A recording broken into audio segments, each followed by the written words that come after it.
Hello and welcome to my fourth episode on game design processing, and today we're just going to be going over changing colors of your background and different shapes that you draw on the field. So first thing that we're going to do is we're going to change the background. So we're going to go to we'll go over the color. So your first number is the amount of red, and it's from 0 to 255, so you can put any number in there between 0 to 255. The closer to 255 you get, the more amount of red is added in. And that goes the same for green. So this number 178 is the amount of green in there, and it's from 0 to 255. And then this one is the amount of blue. So it's from 0 to 255. You can see that there's a lot of blue. So when I run this, it's going to be predominantly blue. That's because there is a lot of blue in there. And so I'll show you how you can select your own color. So I went for a nice sky blue color, and I don't think I'm going to get the same one that I got, but should be able to get something similar. So you can see that I got a different color this time, kind of sky bluish, so we're going to add that in. So first number is 64 and then 190. So we're typing those numbers, 64, 190, and then the last one was 255. And if you run it, it's going to be pretty similar to the color that we came out with, just because we don't have these different effects in here. But you can see that you can find the red, green, blue, and you just move this around to select different colors. And now we'll move on to coloring the actual person that we have drawn here.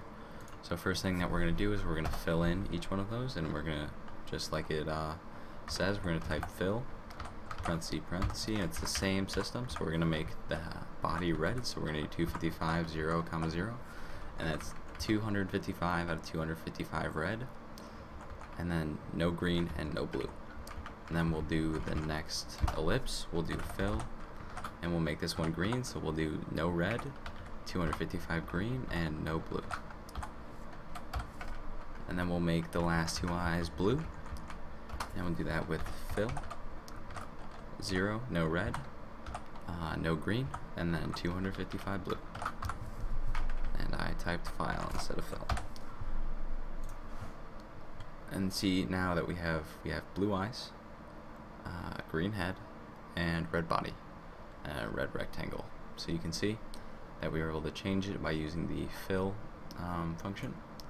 So now what we're going to do is we're going to change the outlines. These black outlines kind of separate the character from the environment, and it makes it seem it doesn't look that good. And personally, I like it more when there's no separation there. So we're going to make those outlines the same color that is filled in. So we're going to type in stroke, and we're going to change the stroke color. So 255, 0, 0, exactly the same as the fill. Scroll down, stroke, and then 0, 255, 0, if I spell it right, with